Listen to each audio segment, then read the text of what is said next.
आप देख रहे हैं पीएन न्यूज लाइव, आपकी आवाज। 3 दिवसीय काशी तेलुगु संगमम की श्रृंगेरी मठ में हुआ समापन। वाराणसी काशी में अवधान साहित्य का ऐतिहासिक क्षण। सप्तम मोक्षपुरी काशी की पवित्र भूमि पर दर्शनम आध्यात्मिक पत्रिका के तत्वाधान में ब्रजोत्सव भारती के भव्य अवसर पर त्रिभाषा महा सहस्त्रवाधानी धारणा वेदावधान निधि ब्रह्मश्री वद्दीपत्री पदाकर जी का 25वां शतावधान महाआयोजन का श्रृंगेरी शंकर मठ महमूरगंज में समापन हुआ। इस 3 दिवसीय कार्यक्रम को अवधान परंपरा के इतिहास में बड़ी उपलब्धि अभूतपूर्व मानी जा रही है, क्योंकि अब तक किसी भी अवधानी द्वारा 25 शतावधान करने का कोई प्रमाणित उदाहरण उपलब्ध नहीं है। यह उपलब्धि ब्रह्मश्री पदाकर जी को अवधान साहित्य की स्वर्णिम धरोहर में एक अद्वितीय स्थान प्रदान करती है। काशी में यह आयोजन केवल साहित्यिक ही नहीं बल्कि आध्यात्मिक और सांस्कृतिक दृष्टिकोण से भी अत्यंत महत्वपूर्ण है। कार्यक्रम के समापन के अवसर पर बाल व्यास श्रीकांत शर्मा ने कहा कि सत्य को श्रवण से, चिंतन को मनन से, आनंद को उच्चारण से पाया जा सकता है। श्रीमद् भागवत भगवान का रूप है, समर्पण से भगवान प्राप्त होते हैं। कहा जगन्नाथ जी का जब रथ चलता है तो कुछ लोग पथ को छूते हैं, कुछ लोग रथ को छूते हैं तो कुछ लोग मूर्ति को छूते हैं। कहा कि श्रवण में बहुत भीड़ है, मनन में भीड़ कम है, लेकिन आचरण में वे ही पहुंच पाते हैं। कैंट विधायक सौरभ श्रीवास्तव ने कहा कि हमारा देश विविधता से भरा है। कहा कि भारत अनेकता में एकता वाला देश है। कहा कि भारत में कोस कोस पर भाषा और पानी बदलता है, लेकिन एक चीज है वो नहीं बदलती, वो है राष्ट्रभक्ति। कहा कि मुझे एक ऐसे क्षेत्र की सेवा करने का अवसर मिला है जो अपने आप में मिनी भारत है। इसके पूर्व ब्रह्मश्री वद्दीपत्री पदाकर जी ने पूछे गए 25 सवालों रिकॉर्ड 49 सेकंड में जवाब दिया। इस पूछे गए प्रश्न के जवाब में उन्होंने कहा कि इतिहास में दक्ष महाराज ने अहम भाव से कहा कि दुनिया में शिव का अस्तित्व नहीं है। यह उन्होंने प्रयागराज में दक्ष हवन करते हुए कहा था, लेकिन उस समय भगवान शिव ने काशी में प्रकट होकर उस दक्ष राजा को मृत्यु दंड दिया। ये देवदास ने स्वयं कहा था। साहित्य, संस्कृति और स्मृति शक्ति के इस अद्वितीय महोत्सव में अनेक विद्वानों, संस्कृति कर्मियों एवं श्रद्धालुओं की भागीदारी हो रही है। यह आयोजन काशी तेलुगु संगम के अंतर्गत दर्शनम पत्रिका द्वारा समर्पित प्रयास है, जो दिनों तक अवधान विद्या की दिव्य परंपरा को समर्पित रहा। इसके पूर्व प्रातकालीन सत्र में देश भर से 120 संस्कृत एवं तेलुगु विद्वानों का सम्मान किया गया। हैदराबाद से आए शशिधर शर्मा, सुधाकर शर्मा, चिन्मय शर्मा व लक्ष्मी शर्मा ने शिवजी बालाजी के भजनों का समुद्र गायन हुआ। समापन सत्र में ब्रह्मश्री वद्दीपत्री पदाकर जी व उनकी पत्नी सौभाग्यवती रंगवेनी का गजमाला मुकुट पहनाकर एवं अभिनंदन पत्र भेंट कर सम्मानित किया गया। अंत में श्रृंगेरी शंकराचार्य जगतगुरु विधु शेखर भारती स्वामी अनुग्रह भाषण दर्शनम टीवी के माध्यम से सीधे प्रसारित किया गया। इनकी रही उपस्थिति।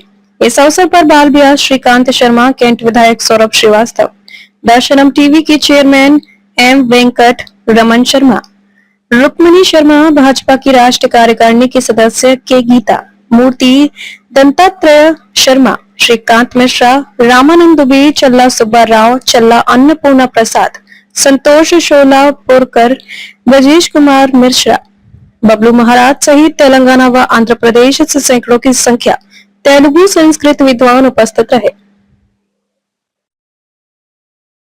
यहाँ पर जिस तरह का आयोजन हो रहा है, एक शास्त्र की विशिष्ट परंपरा के अंतर्गत एक विशिष्ट अवधान का कार्यक्रम यहाँ पे शतावधान का संपन्न हो रहा है।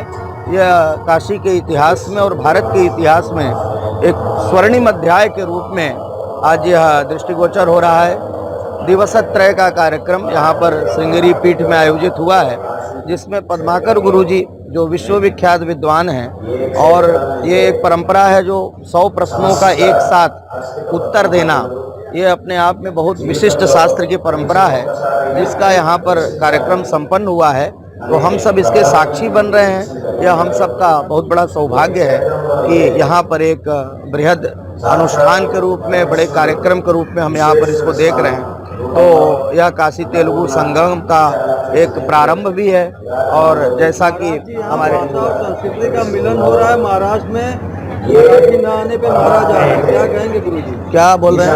यहाँ पे संस्कृति और भाषाओं का मिलन हो रहा है, महाराष्ट्र में भाषा न आने पे मारा जा रहा है लोगों को हिंदी भाषा। कैसे देखते हैं? हम उस पक्ष में अभी मराठी भाषा न आने पे हिंदी भाषियों को मारा जा रहा है मुंबई महाराष्ट्र में, कैसे देखते हैं? सभी भाषाओं का अपना अपना अस्तित्व है, अपना अपना गौरव है। निज भाषा उन्नति है, तो हम किसी भाषाई और किसी क्षेत्र के विशेष उसमें नहीं पढ़ते हैं, बल्कि हम सभी भाषाओं का सम्मान करते हैं। और तेलुगु का काशी के साथ बहुत बड़ा एक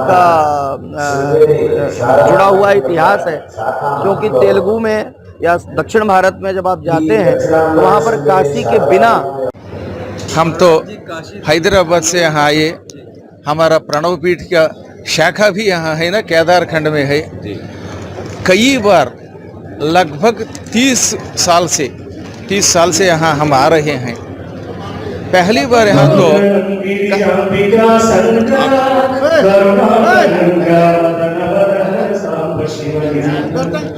आप बोले काशी तेलुगु संगम नामक एक महान काम यहाँ संपन्न हो गया है। इसको तो शतावधान करने हमारा शतावधान का अभी तक निर्वहन हो गया है। शतावधान का अर्थ है कि 100 से अधिक लोग छंद में, शार्दूल ऐसे छंद में पूछते हैं। उस प्रश्न को छंद में ही समाधान देना, जवाब देना होता है, और उसको दिमाग में रखकर उसको संस्कृत में धारणा कहते हैं ना। बाद में उन सभी को यथातथ कहना होता है। ऐसा कार्यक्रम है। इसमें हिंदी, संस्कृत, तेलुगु तीनों भाषाओं का सम्मिश्रित कार्यक्रम हो गया है अभी तक। इसके लिए हम काशी क्षेत्र ने ज्योतिर्लिंग क्षेत्र और शक्तिपीठ, ये भारत देश का आध्यात्मिक राजधानी और परम पवित्र ये दक्षिणामनाय श्रृंगेरी शारदा पीठ के महमूरगंज मठ में एक चारित्रिक सन्निवेश आविष्कृत हुआ। बहुत साल से इधर काशी में काशी तेलुगु संगमम बनने के लिए बहुत लोग, हमारा बहुत पंडित लोग, काशी वासियों के प्रयत्न हुआ। अभी वो प्रयत्न सफल हुआ। दक्षिणामनाय श्रृंगेरी शारदा पीठाधीश्वर जगतगुरु शंकराचार्य श्री श्री श्री भारतीर्थ महास्वामी के 75th बर्थडे सेलिब्रेशंस वज्रोत्सव भारती के ये समय पर ये श्रृंगेरी मठ में ये काशी तेलुगु संगमम 25th, 26th, 27 ये 3 दिन का प्रोग्राम बहुत बहुत बहुत वैभव हुआ।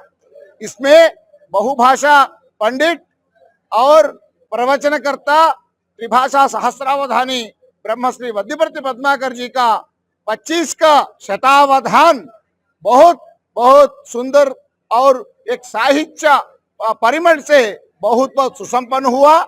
इसी 3 दिन में सांस्कृतिक कार्यक्रम, संगीत विभावरी, साहित्य समालोचन, सत्संग का कार्यक्रम भी हुआ और 6-7 बहुत अमेरिका से, कनाडा से, ऑस्ट्रेलिया से, दुबई से बहुत लोग प्रतिनिधियों आए और साउथ कर्नाटका, तमिलनाडु, तेलंगाना, आंध्र प्रदेश से भी बहुत लोग साहित्यकार आ गया।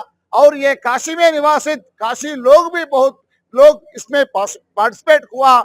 ये 3 दिन में एक फेस्टिवल वातावरण में एक अच्छा साहित्य उत्सव के रूप में ये काशी तेलुगु संगम बहुत बहुत बहुत वैभव से हुआ। 6-7 अष्टावधानियों से अवधान सप्तकम भी हुआ। ये बहुत बहुत अच्छा है। आप इसमें पार्टिसिपेट करे पूरा साहित्यकारों को और काशी वासियों को, प्रधान चेला सुब्बाराव जी, चेला अन्नपूर्ण प्रसाद जी और पूरा इसके सहकार देने वाला हर एक प्रमुख को हम बहुत बहुत धन्यवाद दे रहे हैं। बहुत बहुत धन्यवाद। अपना परिचय पूरा कर दें। मैं पंडित चेला सुब्बाराव शास्त्री, महंत चिंतामणि गणेश मंदिर। ये 30 दिवसीय जो शताभिषेक जो हुआ है पद्माकर जी का, इसके लिए दर्शन टीवी वाले ने पूरा ये इसका आयोजन करके काशी में आज तक तमिल संगमम ही हो रहा था, तेलुगु संगमम का नहीं हुआ था। ये आज तेलुगु भाषियों के द्वारा यहाँ पे तेलुगु संगमम 3 दिवसीय किया गया, जिसमें प्रधानमंत्री ने भी संदेश भेजा कि ऐसे ही कार्यक्रम का आयोजन होने से उत्तर दक्षिण का एकता बढ़ेगा। इसीलिए आदि शंकराचार्य ने 4 पीठ की स्थापना किया, उत्तर, पूरब, पश्चिम, दक्षिण, चारों दिशाओं में तीर्थ यात्रियों के लिए 4 दिशा और 4 धाम बनाया गया।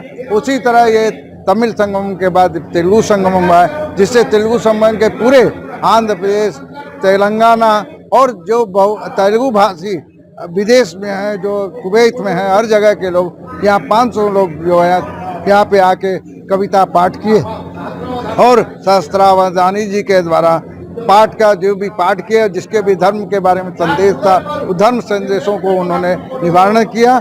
इस तरह का आयोजन हमेशा कभी हुआ नहीं था, इस बार हुआ। इससे लग रहा है कि माने उत्तर दक्षिण जो है एक हो रहा है और सबका जो है इसी तरह देश पूरा विकास के पथ पे चले। 27 तक जो है हम लोग की इच्छा है देश और आगे बढ़ाए।